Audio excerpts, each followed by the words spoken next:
میں تمہیں بتاؤں کہ میں کون ہوں، یہ جگہ کیا ہے؟ وہ سہم کر میرے ساتھ بیٹھ گئی۔ مجھ سے خوفزدہ مت ہو، میں جیرا کاکا کا ایک حقیر غلام ہوں اور اسے اپنے جذبات کا اظہار کرنے آیا ہوں۔ یہ عظیم جیرا کاکا کا مسکن ہے، حالانکہ تمہارا بیان بھی درست ہے کہ وہ ہر جگہ مقیم ہے۔ وہ برسوں سے میری آزمائش کر رہا اور نہ جانے کب تک یہ سلسلہ جاری رہے گا۔ میں نے مدح سرائی کے انداز میں ان سے کہا، اس کی عظمت ہر شک اور شبہ سے بالا ہے۔ جانتی ہو وہ کون ہے؟ انہوں نے میری طرف اضطراب میں استفہامی نظروں سے دیکھا۔ وہ ساحروں کا ساحرہ اور دیوتاؤں کا درجہ رکھتا ہے۔ دیوتا ایسے ہی ہوتے ہیں، اس کے کئی روپ ہیں، وہ ہر روپ میں آنے پر قادر ہے۔ میں نے اپنا بیان جاری رکھا، اور وہ کبھی کبھی کسی کے سامنے آتا ہے اور جو اس کا جلوہ دیکھ لیتا ہے دم بخود رہ جاتا ہے۔ تم نے اسے کئی بار دیکھا ہوگا مگر پہچانا نہیں ہوگا۔ اس نے نیولو کو اپنی علامت کے طور پر لوگوں میں شناخت کرایا ہے، جبکہ وہ زمانوں سے ایک جیتا جاگتا انسان ہے۔ یہ سب اس کی غیر معمولی سہرانہ فضیلتوں کی کرشمہ سازی ہے۔ اس کا جادو سر چڑھ کے بولتا ہے۔ وہ اپنے حجرے میں بیٹھا خود اپنے تحلیق کردہ تماشوں سے لطف اٹھاتا رہتا ہے، مگر وہ بھول گیا ہے کہ اسے ایک دن اپنے ان شبدوں سے نفرت ہونے لگے گی۔ میرا مقصد ان دوشیزاؤں پر اپنی آگاہی کا اطلاع کرنا نہیں تھا، بلکہ کچھ اور تھا۔ یک میں نے دیکھا کہ ہمارے سامنے کی سندھ سے ایک ضعیف شخص عصا ٹیکتا ہوا حوض تک آیا۔ اس کی سفید داڑھی کے بال اس کے سینے تک جھول رہے تھے۔ وہ اپنی نحیف آواز میں بولا، بس کر، اپنا راستہ لے۔ میں اس کے استقبال کے لیے اٹھ گیا اور میں نے سر جھکا کر کہا، اے مقدس بوڑھے، میں نے تمام راستے طے کر لیے ہیں، ایک راستہ رہ گیا تھا۔ زبان کو لگام دے، وہ دھیمے لہجے میں بولا، میرے ساتھ آ۔ میں نے دوڑ کر اس کا ہاتھ پکڑ لیا اور مجھے ایسا محسوس ہوا جیسے برف کے گالوں سے میرا ہاتھ مس ہو گیا ہو۔ ابھی تو نے سفر شروع کیا ہے، پہلی منزل پر بہہ گیا، تیرا توازن بگڑ گیا، غیر متعلق باتیں کرنے لگا۔ دیکھ، یہاں سے شمار کی طرف چلا جا، وہاں مشروب حیات کا چشمہ ہے۔ 5 دروازے تیری راہ میں پڑیں گے، اگر تو نے انہیں عبور کر لیا تو تجھے ابدی زندگی کا مشروب مل جائے گا۔ پھر یہ سیکھنے کے لیے تیرے پاس عمر پڑی ہوگی۔ مگر بوڑھے نے مجھے کچھ بولنے کا موقع نہیں دیا۔ صبح شام کی گردش میں فیصلے نہیں ہوتے۔ اس نے مجھے دھکا دے دیا، شمال کی طرف بھاگ جا اور اپنا راستہ خود تلاش کر۔ میں اوندھے منہ زمین پر گر گیا تھا۔ میں نے تیزے اٹھ کے بوڑھے سے کچھ کہنا چاہا، لیکن وہ دبدبے کے ساتھ آہستہ آہستہ واپس ہو رہا تھا۔ حوض کے کنارے دوشیزائیں سراسیمہ کھڑی تھی۔ چند لمحوں تک میں وہی گمسم سرے پر جمع رہا۔ میرا سر خود بخود جھک گیا اور میں آگے بڑھ گیا۔ میں نے سوچا واپس ہو جاؤں، انکار کر دوں، مجھے ابدی زندگی کی ضرورت نہیں ہے، صرف چند سرشار ساتوں کا طلبگار ہوں، وہ عطا کر دی جائیں۔ میں اپنے تمام مطالبوں اور سرکشیوں سے دستبردار ہو جاؤں گا اور اس نظام کا ایک حصہ بن جاؤں گا، لیکن میں واپس کہاں جاتا؟ میں نے مقدور بھر جرت کی تھی کہ جیرا کاکا سے معانقہ کروں اور اپنے بارے میں کوئی حتمی فیصلہ سن لوں۔ اس جرت سے صرف اس قدر نتیجہ نکلا کہ اس نے میرا رخ حیات ابدی کے چشمے کی طرف موڑ دیا۔ مشروب حیات زمانوں تک زندہ رہنے کا طلسم، یقیناً یہ جیرا کاکا کی خوشنودی اور میرے زمن میں اس کے مثبت رویے کا ثبوت تھا۔ اس نے مجھے ایک اور کھلونے سے بنانے کی کوشش کی تھی اور اپنے رو و جلال کا اظہار عجیب طریقے سے کیا تھا۔ میں جو سوچ کر گیا تھا اس کا اشیر اشیر بھی نہ کہہ سکا۔ جلدی مجھے خیال آ گیا کہ میں کہاں کھڑا ہوں۔ یہ ایک طلسمی زندہ ہے، دیواروں سے سر پھوڑ کے مر جاؤں گا۔ میری آتش فشانی اور شعلہ نفسی پر جیرا کاکا نے سنجیدگی اور برداشت کا رویہ اختیار کیا تھا، چنانچہ میرے لیے کسی طور مناسب نہیں تھا کہ میں اپنے اوسان کھو دوں اور جو اب تک حاصل کیا ہے اسے داؤ پر لگا دوں۔ جب تک مجھے مضبوطی سے اپنے پیر پر کھڑے ہونے کا اعتماد نہ ہو جاتا، میری عافیت اس کا اعلی کار بنے رہنے میں تھی۔ یہی ایک بہترین مشورہ تھا جو میں اپنے ذہن کو دے سکتا تھا۔ میں نے وہ سارا عمل روحانی انداز میں دیکھا۔ بہرحال میری حریف مہذب سائنسی اور سماجی قوتیں نہیں تھی، ندیدہ طاقتیں تھی جن سے نبرد آزما ہونے کے لیے مجھے غیر معمولی قوت برداشت کا ثبوت دینا تھا۔ جب میں اس سبزہ زار سے دور نکل گیا تو میرے رفتار میں بتدریج کمی آ گئی۔ وہی دشت و بیاباں، کوہ و صحرا، تاریکی بر اعظم میں اپنی زندگی کے بہترین دن اسی مٹر گشت میں گزار دیے تھے۔ میں خود کو پہلے سے نسبتاً زیادہ آسودہ محسوس کر رہا تھا۔ بوڑھا شخص کہتا تھا کہ 5 دروازے عبور کر کے میں آب حیات کے چشمے تک پہنچ جاؤں گا۔ یہ دروازے عزم و ہمت کی آزمائش کے لیے تعمیر کیے گئے ہوں گے کہ کس میں زندگی برتنے کا سلیقہ ہے اور کون ابدی زندگی کا اہل ہے۔ مجھے اندازہ تھا کہ اس بار منزلیں سب سے زیادہ سخت ہوگی۔ ممکن ہے جاملوش جب یہ مہم سر کرنے نکلا ہو تو یہاں آنے سے پہلے اس کی کسی ملکہ شطار سے گفتگو نہ ہوئی ہو اور مشروب حیات پینے کے بعد اس پر رفتہ رفتہ اسرار منکشف کیے گئے ہوں۔ اگر ایسا تھا تو جاملوش نے بڑی دلیری اور استقلال کا مظاہرہ کیا تھا۔ یہ میری خوش قسمتی تھی کہ شطار کے سبب مجھے تھوڑی بہت شد بدھ ہو گئی تھی۔ میں آنے والے ہولناک لمحوں سے بنیاز شمال کی طرف بھاگ رہا تھا۔ دن پر دن گزرتے گئے، میں نے کہیں قیام نہیں کیا، کئی موسم گزر گئے۔ میرا کام ناک کی سدھ میں بے تحاشا اور بے محابہ آگے بڑھنا تھا۔ کڑی دھوپ میں جسم کا رنگ بدل گیا تھا اور پیروں میں گٹے پڑ گئے تھے۔ یہ سفر ایک متحرک ریاضت تھی اور گزشتہ سفروں سے زیادہ شدید تھی۔ مشروب حیات کے حصول کا سفر آسان کیوں ہوتا؟ مہذب دنیا کے لوگ اپنی زندگی کو طول دینے کے لیے کیا کیا جتن کرتے ہیں۔ وہاں کی سائنس نے ایسی کوئی دوا ایجاد نہیں کی تھی جو اچھے لوگوں کو بقائے دوام دیتے۔ میری توقع کے مطابق بلاؤں نے میرا تعاقب کیا، مجھے طرح طرح سے ڈرایا اور سہمایا گیا۔ میں ہندہ پیشانی سے انہیں جھیلتا ہوا قطب نما کی سوئی کی طرح ایک ہی جانب مرکوز رہا۔ راستے میں کوئی ذی نفس نہیں ملا۔ نہ جانے کتنی مدت بعد آخر ایک ایسی جگہ پہنچ گیا جہاں آگے راستہ سمٹ جاتا تھا۔ ہر طرف اونچے اونچے پہاڑ تھے جن پر چڑھنا خودکشی کے مترادف تھا۔ یہ پہاڑ عبور کرنے کے لیے یا تو میرے بازو میں پر لگے ہوتے یا میں اپنے جسم سے روح جدا کر کے دوسری طرف لے جاتا۔ میں نے تحمل سے دیواریں دیکھی اور دیکھتا رہ گیا۔ پہاڑوں میں گہرے گہرے غار تھے۔ پہلے میرا خیال تھا کہ انہی غاروں میں سے کوئی سرنگ ہوگی، لیکن اتنے کثیر غاروں میں وہ غار تلاش کرنا آسان کام نہیں تھا جو مجھے اس پار لے جائے۔ 3-4 غاروں کی حد تک اپنی تشفی کے لیے میں نے یہ عمل کیا۔ نتیجے میں ناکامی ہوئی۔ 1 دن 2 دن کئی دن میں کتے کی طرح راستہ سونگتا رہا۔ واپسی کا سوال نہیں تھا۔ یہاں سے کوئی سرنگ ایسی ضرور گزرتی جو مشروب حیات کے چشمے تک جاتی تھی۔ پھر مجھے خیال آیا کہ بوڑھے نے شمال کی طرف اشارہ کیا تھا۔ جو بھی راستہ ہوگا شمال کی جانب ہوگا، مگر شمال کا تعین کرنے کے لیے کتنا بڑا دائرہ بنا کے تلاش جاری رکھی جائے، یہ ایک اور وقت طلب مسئلہ تھا۔ جابر بن یوسف کہیں نہ کہیں کوئی راستہ ضرور ہے، میں بار بار خود کو تسلی دیتا۔ بس ایک مرتبہ ذرا یہ پتھر ٹھونک کر دیکھو، ذرا وہ پتھر اٹھا کے دیکھو۔ جاملوش نے زوال سے پہلے اپنے خاص علاقے کا راستہ اچھل کر دیا۔ یہ وہی صورت تھی۔ میں نے وہی عمل دوبارہ دہرانے کا ارادہ کیا، لیکن یہ جاملوش کا سحر زدہ علاقہ نہیں تھا، جارا کاکا کا علاقہ تھا۔ چند ہی دنوں میں مجھ پر جھجلاہٹ سوار ہو گئی اور میں مزید تگدو کرنے کی بجائے تھک کر شمال کی جانب بیٹھ گیا۔ پھر آخر میں ذہن میں ایک ترکیب آئی۔ میں نے کچھ اونچائی پر جا کر بڑے بڑے پتھر نیچے لٹکانے شروع کر دیے۔ مجھے خیال آیا کہ یہ عزم اور طاقت کا امتحان ہے۔ چٹانوں پر ٹکے ہوئے بڑے بڑے پتھر ہٹانے سے میرے ہاتھ زخمی ہو گئے، مگر میں اپنی تمام قوتیں صرف کر کے نیچے پھینکتا رہا۔ اتنے وزنی پتھر نیچے پھینکنا اور مایوس ہونا، خود کو بچانا زبردست برداشت کی بات تھی۔ چند ہی دنوں میں نیچے میدان میں پتھروں کا ڈھیر لگ گیا۔ کچھ پتھر دوسرے پتھروں کے دباؤ اور رگڑ سے خود بخود نیچے گرنے لگے۔ میں وہ مرحلہ یاد کرتا ہوں تو رونگٹے کھڑے ہو جاتے ہیں۔ قصہ مختصر، میں وہ چوڑے چکلے بھاری بھرکم پتھر ہٹاتا رہا۔ اس کام میں مجھے کچھ لطف سا آنے لگا۔ ایک دن میں نے دیکھا کہ اندر گہرائی میں ایک بہت اونچا دروازہ بنا ہوا ہے۔ یہ دیکھ کر میری حالت غیر ہو گئی۔ میرے غیر معمولی صبر اور قوت کا نتیجہ سامنے تھا۔ سامنے پہاڑوں کے اندر ایک عظیم الشان باب کھلا ہوا تھا۔ میں نے بار بار آنکھیں مل کے دیکھا، وہ میری بے خوابی نہیں تھی۔ میں جست کرتا کلانچے برتا دروازے میں داخل ہو گیا۔ اندر ایک گہری سرنگ تھی۔ تھوڑی دور تک باہر کی روشنی رہی، پھر معدوم ہو گئی۔ میں نے احتیاطاً اپنی رفتار کم کر دی۔ یہ پہلا دروازہ تھا۔ آگے 4 دروازے اور تھے جنہیں عبور کرنے کی سرگزشت طولانی ہے۔ میں قصہ کوتا کرتا ہوں۔ آج دروازے پر جارا کاکا اپنا امتحان سخت کرتا گیا۔ دوسرے دروازے پر مجھے ایک دیو کاوت مکڑی اور اس کے آہنی جال کا سحر توڑنا پڑا۔ اس موقع پر جاملوش کا طلسمی ہار کے کئی بچھو ضائع کرنے پڑے۔ یہ ہار جارا کاکا ہی نے جاملوش کو عنایت کیا ہوگا۔ تیسرے دروازے پر مجھے ایک بھیانک افرید سے نبرد ازما ہونا پڑا۔ چوتھے پر بروں کے چھتے کے مانت بے شمار گدھ بیٹھے تھے۔ جیسے ہی میں نے اندر دال ہونے کی کوشش کی، انہوں نے ہلہ بول دیا۔ 5ویں دروازے پر ایک ہیبت ناک طویل قامت درندے نے راستہ روک لیا۔ میں نے اس سے پہلے ایسا درندہ نہیں دیکھا تھا۔ اس کے کئی پاؤں تھے، وہ بچھو کی طرح اپنا شکار سینے میں جکڑ لیتا تھا اور سر پر نصب لمبے نکیلے سینگوں سے چیر پھاڑ کر لمحوں میں کئی ٹکڑے کر سکتا تھا۔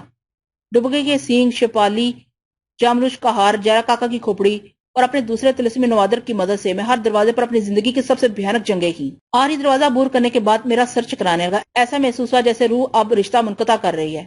جسم لہو لہان تھا، آنکھوں کے سامنے دھند چھائی تھی۔ سنبھلنے کی کوشش کرتا تھا تو لڑکھڑا جاتا تھا۔ میں سنبھل نہ سکا، پسمردہ ہو کر گر پڑا۔ اچانک سرخ رنگ کی ایک جوان سال لڑکی نے مجھے اپنی باہوں کا سہارا دیا اور میرا سر اپنے زانوں پر رکھ کے بیٹھ گئی۔ اس نے ملائم نگاہوں سے میری طرف مسکرا کر دیکھا، اپنی خوبصورت انگلیوں سے میرے ماتھے کا پسینہ نچوڑنے لگی۔ قوت گویائی جیسے سلب ہو گئی تھی۔ وہ لڑکی بہار تازگی، زندگی کی نوید تھی۔ زندگی زندہ رہنے کا پورا خراج لیتی ہے اور موت کی آزمائشوں میں ڈال کے اپنی اہمیت جتاتی رہتی ہے۔ اس نازنین نے میری سانسیں بحال ہونے پر مجھے اٹھایا اور سہارا دے کر آہستہ آہستہ چلنے لگی۔ اس نے اس پہاڑی کھو کا ایک اور در طے کیا تھا۔ مجھے پانی کے قطرے ٹپ ٹپ گرنے کی آواز آئی۔ پانی کی اس آواز سے تن مردہ میں سنسنی پیدا ہو گئی۔ میں نے خود کو لڑکی کے بازو سے چھڑا لیا اور گرتا پڑتا بےتابانہ پانی گرنے کی جگہ جا پہنچا۔ ایک ہلکی مشعل روشن تھی، ہر طرف سیاہ دیواریں تھی۔ میں نے گرتے ہوئے قطروں سے اپنا منہ لگا دیا۔ پہلا قطرہ آنکھ میں گرا، آنکھ دھندلا گئی، دوسرا گال پر گرا، تیسرا منہ میں۔ میری سانسوں کی رفتار بہت تیز تھی۔ یہ تلخ بوجھل سیاہ پانی کے قطرے تھے، وہ بہت سست رفتاری سے گر رہے تھے اور میری بدحواسی کا عجب عالم تھا۔ مجھے ڈر تھا کہ کہیں یہ قطرے بند نہ ہو جائیں۔ اس دوران میں مشروب حیات کی نگراں دوشیزہ میرے پاس پہنچ گئی۔ اس نے نرمی سے میری کمر پر ہاتھ رکھا۔ میں نے پیچھے مڑ کر دیکھا تو وہ اس برتن کی طرف اشارہ کر رہی تھی جو پہلے ہی ان قطروں سے آدھا بھرا ہوا تھا۔ میں نے اسے چپٹ کر اٹھا لیا اور کلمے کی تاخیر کیے بغیر منہ سے لگا لیا۔ میں اسے ایک ہی سانس میں گٹا گٹ چڑھا گیا۔ جیسے جیسے وہ پانی میرے جسم کا جز بنتا گیا، میرے زخم مندمل ہونے لگا۔ مجھ پر ایسا نشہ چھانے لگا کہ اس تنگ و تری کھو میں ہلکی نیلی، پیلی، لال، سبز اس طرح کی روشنیاں جھلملانے لگی اور جسم میں ایسی طاقت محسوس ہوئی کہ دیواروں پر ہاتھ مارنے کو دل مچلنے لگا۔ مشروب حیات طویل زندگی کی ضمانت، آب حیات دنیا کا تماشا دیکھنے کا اجازت نامہ۔ میں نے سر شاری میں ایک چیخ لگائی اور زمین پر اچھلنے کودنے لگا۔ واپسی کے لیے میں جس دروازے سے گزرا، یہ یقیناً وہ دروازہ نہیں تھا جس سے میں اندر دال ہوا تھا۔ میں نے ایک پہر کی مسافت طے کی ہوگی کہ مجھے دور سے جاملوش کی خانقاہ کی عمارتیں نظر آئیں۔ میں وہیں سے دوڑنے لگا، دوڑتا رہا اور میں نے زور سے آواز لگائی، کارنیل، کارنیل تو کہاں ہے؟ خانقاہ کا کوئی ایسا گوشہ نہیں تھا جہاں میری آواز نہ پہنچی ہو۔ کارنیل تنہا نہیں آ رہا تھا، اس کے ساتھ فلورا اور شتار بھی تھی۔ وہ جب میرے قریب آئی تو میں نے ان دونوں کو ایک ساتھ ہاتھوں پر اٹھا لیا۔ فلورا میرے سینے پر گھوسے مارنے لگی۔ میرے کہکوں سے اس کا ستم اور شدید ہو گیا۔ یہاں آ کر مجھے اندازہ ہوا کہ میں کچھ 6-7 مہینے کے طویل مدت غائب رہا تھا۔ تم کہاں تھے؟ فلورا تشی سے بار بار پوچھتی تھی۔ تمہاری صحت پر بھی کوئی اثر نہیں ہے؟ تم پہلے سے زیادہ توانا اور شاداب بن کر آئے ہو۔ ایسا معلوم ہوتا ہے جیسے تمہاری عمر اور کم ہو گئی ہو۔ تمہارے چہرے پر سرخی ہے اور آنکھوں میں شرارت۔ بتاؤ تم کہاں گئے تھے؟ کارنیل اور شوتار کو یہ پوچھنے کی جرت نہیں تھی کہ میں اتنے عرصے کن ویرانوں میں پوچھ رہا ہوں۔ مشروبہ حیات نوش کرنے کے بعد میرے اضطراب میں خاصی کمی آ گئی تھی، البتہ مجھے بیرناز کے سال پر ہونے والے باغیوں کی سرگرمی کے متعلق تشویش ہونے لگی تھی۔ میں ان سب کو سب سے پہلے عکسنما کے ایوان میں لے آیا اور میں نے بیرناز کے سال کا منظر روشن کیا۔ وہاں کوئی موجود نہیں تھا، نہ ہی دھند کی فصیل نظر آ رہی تھی۔ صاف ظاہر تھا کہ ریمجن شکست قبول کر کے انگروما واپس چلا گیا ہے۔ یہ کوئی اچھی علامت نہیں تھی، اسے ایک بار پھر اپنی طاقت مجتمع کرنے کا موقع مل گیا تھا۔ وہ میرے ہاتھوں سے نکل گیا تھا، لیکن اب میرے پاس وقت کی کمی نہیں تھی، زمان و مکان دونوں پر اختیار رکھتا تھا۔ اس لیے میں نے ایک مدت بعد فلورا شتار کو لے کر جزیرہ توری جانے کا قصد کر لیا۔ جزیرہ توری میرا نقش اول، میرے کارناموں کا نقطۂ آغاز۔ جزیرہ توری میرا دوسرا وطن، جہاں میرا خاندان قیام پذیر تھا، جہاں سرنگا کی خوبصورت لڑکی سریتا اپنے تیکھے ہدوار کے ساتھ میری منتظر تھی، جہاں ایرانی دوشیزہ فروزی اپنی نگاہ کا بستر بچھائے اب میرے اندر جذب ہونے کے لیے بےقرار ہوگی، اور جہاں بوڑھا سرنگا غار میں بیٹھا مہذب دنیا کو واپسی کا خواب دیکھ رہا ہوگا۔ آدمی اعزازات حاصل کرنے کے بعد ہمیشہ اپنے شناسا لوگوں کا رخ کرتا ہے۔ دولت و طاقت، حشمت و شہرت کی داد اسے اپنے عزیزوں اور دوستوں سے ہی ملتی ہے۔ اور جزیرہ توری قابلہ کی کہکشاں کا دروازہ جہاں وہ رہتی ہے، وہ کون؟ وہ قابلہ، نہ اس کا کوئی حسین، نہ اس کا کوئی طرح اس کا سب باکبن کسی میں نہیں، سب اس کا عکس ہیں، سب اس کا پرتوں ہیں، سب اس کی پرچھائیاں ہیں۔ اصل وہی ہے، وہ نور کا بدن ہے، وہ انتہا ہے۔ اس بار اس کے قصر میں کوئی جاملوش میرے راستے میں مزاحم نہیں ہوگا۔ طریق بر اعظم میں میرا کوئی رقیب، کوئی ہمسر نہیں ہے۔ اگر اس بار اس نے سنگ دل کا شیوا اختیار کیا تو میں نے طے کر لیا تھا کہ میں قیامت مچا دوں گا۔ میں اتنی زور سے چیخوں گا، ایسا ہنگامہ برپا کروں گا کہ آج تک کسی نے اپنے مطلوب کے سامنے نہ کیا ہوگا۔ میں آگ لگا دوں گا، میں جل جاؤں گا۔ میں نے کارنیل کو حکم دیا کہ وہ خانقاہ میں مقیم رہے، میں اسے رابطہ قائم کیے رہوں گا۔ کارنیل اداس ہو گیا۔ میں شتار و فلورا کو ساتھ لے کر جزیرہ بیرناز سے روانہ ہوا۔ فاصلے ہمارے آگے کوئی حیثیت نہیں رکھتے تھے، صرف چند ساتوں بعد کوئی سمندر عبور کیے بغیر ہم جزیرہ توری کے جنگل میں موجود تھے۔ یہ جگہ میں نے دانستہ منتخب کی تھی تاکہ سب سے پہلے سرنگا سے ملوں۔ فلورا کو میں نے شتار کے ساتھ بستی میں بھیج دیا، خود سرنگا کے غار کی طرف روانہ ہو گیا۔ جوش مسرت اور اشتیاق سے میرا سینہ پھٹا جاتا تھا۔